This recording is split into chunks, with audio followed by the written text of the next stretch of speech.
Hi everyone, it's me, Sophie. Today we're going to talk about a book. I want to do a few book reviews on this channel to talk about different things. Most of the books are going to be looking at horror or dance and somatics, just things that I like. This is our first one. It's a very basic book review, kind of just an introduction to the book, what I liked, what I didn't like, my thoughts. Nothing super in-depth, I would say. So if you enjoy this, please let me know. Please give me comments, critiques. I want to keep doing this. The first book we're going to look at is a book on horror. It is Misfit Sisters, Screen Horror as Female Rites of Passage by Sue Short. This book was published in 2006 by Macmillan Palgrave, or Palgrave Macmillan.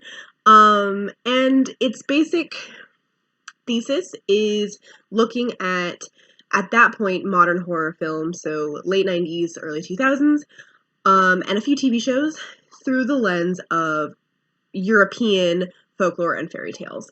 The cover has an illustration of Little Red Riding Hood and the wolf. This motif comes up a lot in the book. So before we jump in to a sort of very basic chapter breakdown, I want to give a couple pros and cons that I have that are overarching for the book itself. My biggest pros is that it uses it uses fairy tales. I really love fairy tales. It focuses more on European and I would say like grim fairy tales, things that we would know, especially through Disney and stuff like that. It also does not focus super hard on psychoanalysis in the vein of Freud. I've read a lot of other horror analysis, especially horror analysis that talks about women and their representations that just dives headfirst into Freud. I'm not a huge Freudian, so I enjoy that it doesn't go super hard into that territory. I have two really big cons about this book. The first one is that it is extremely white. Sue Short, I believe, is a white author, and there are two women of color referenced in the entire book, and they both get about a sentence, and neither of them have any real analysis about their characters, their arcs, or lack thereof, and she doesn't defer to any writers of color on these characters. I think that is a pretty big failing. The second one is that it is extremely straight and cis-normative. So because of that, the language I'm going to be using is really binary. She really talks about like the dynamics between men and women, and when she says men and women, she means cis men and women. There is no reference in this entire book to queerness. That's not true. There's one very brief reference, and it is not delved into at all. There's no discussion of horror and trans identity, which there are a lot of very problematic representations in the horror genre. Sleepaway Camp, I'm looking at you. And there's no conversation about same-gender attraction.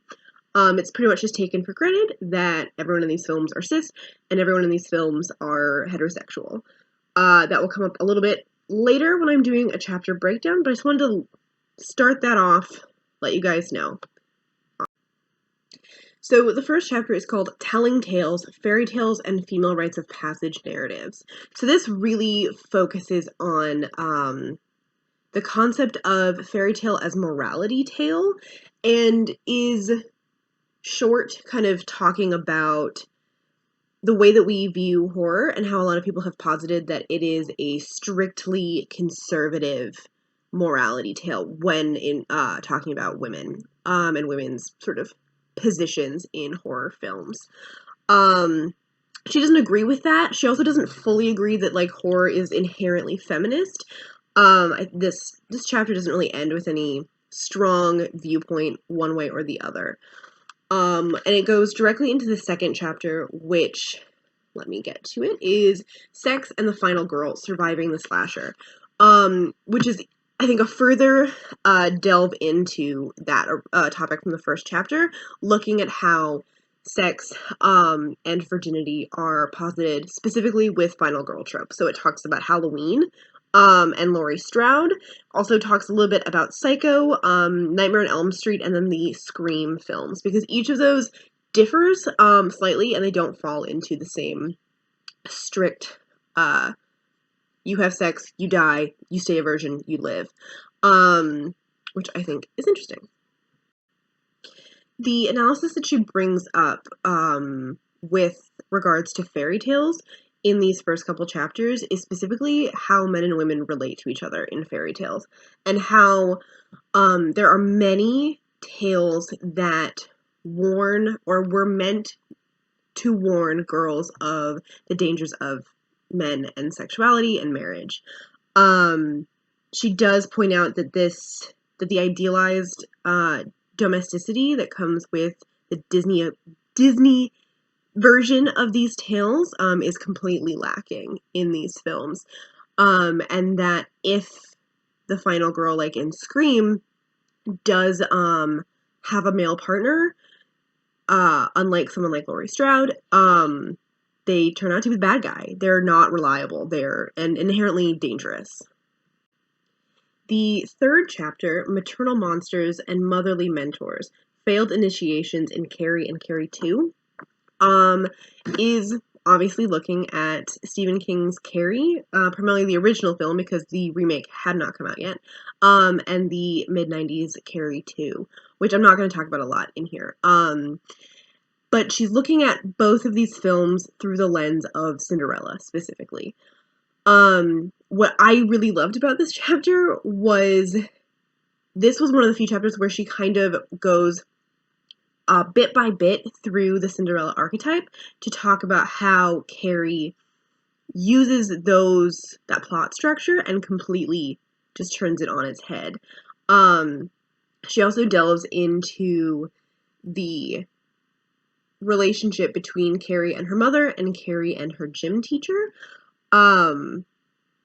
which I've seen Carrie, and it's not really a relationship that I had thought about in the way that she talks about it, because I think most people see Carrie and her relationship with the gym teacher is pretty positive, especially in comparison with her relationship with the other girls at the school and her mother. But Short goes into detail discussing how this relationship still pushes her towards like a heteronormative idea that you need to be pretty and docile to be wanted, which then completely gets turned on its head in the ball scene, which is the prom, because Carrie gets the boy, maybe, up until the end, where all hell breaks loose. The fourth chapter I think is really interesting, and this is where Short definitely disagrees with some of the framing that these films present. This is titled Misfit Sisters, Female Kinship and Rivalry in the Craft and Ginger Snaps. So this chapter, I think, doesn't do as great of a job centering the Red Riding Hood theme that is sort of the key point of analysis. It definitely is much more just looking at the framework of relationships between women, and specifically between friends and sisters. She points out that both in The Craft and in Ginger Snaps, the character who is much more sexually liberated gets a lot of power, only for that power to be seen as deviant and dangerous, and she either dies or is completely, like, her power is taken from her. In Ginger Snaps, spoilers, Ginger dies, and it's her sister who kills her. And in The Craft, oh my goodness, Nancy, who's played by Fairuza Balk, goes a little bit insane. She's mad with power until the main character kind of takes it from her, and the main character is seen as a lot more virtuous, and then decides to not engage with her power, not engage with her magic, which Short does not agree with in either case of Ginger Snaps or The Craft. I really enjoyed her analysis of this because it isn't saying that either film is bad or inherently unfeminist.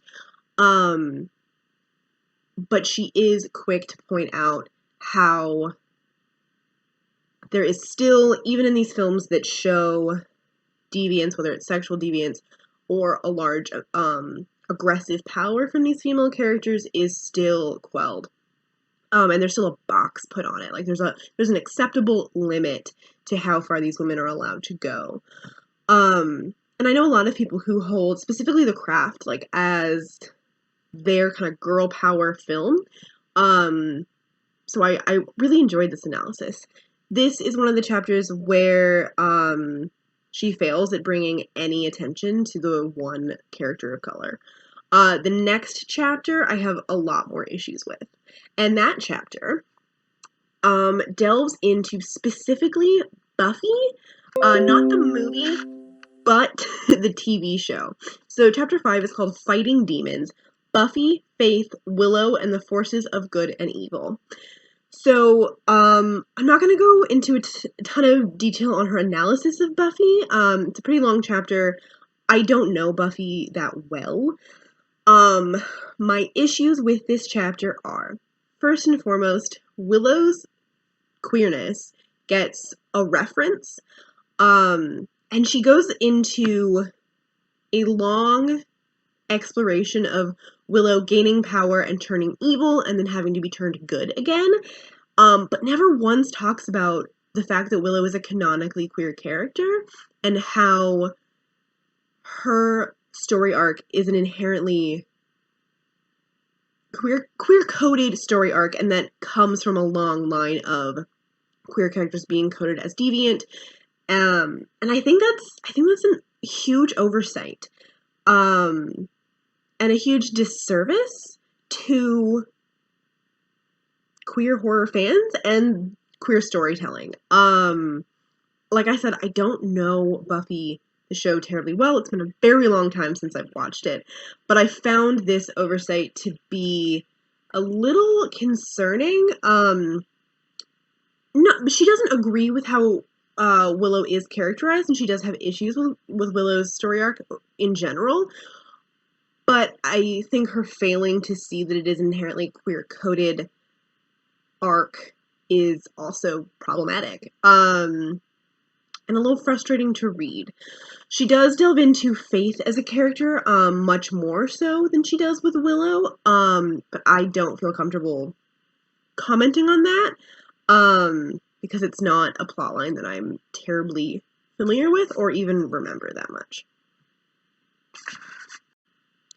Chapter 6 is called Demeter's Daughters, Wronged Girls, and the Mother Avenger. I found this to be really interesting because this is the first chapter where she strays away from stories that have been Disneyified. And she does look at the myth of Demeter and Persephone. This also, I don't think she looks at that myth quite enough in this chapter, but that's just because it's a personal favorite of mine. And so I could always take more Persephone in my life.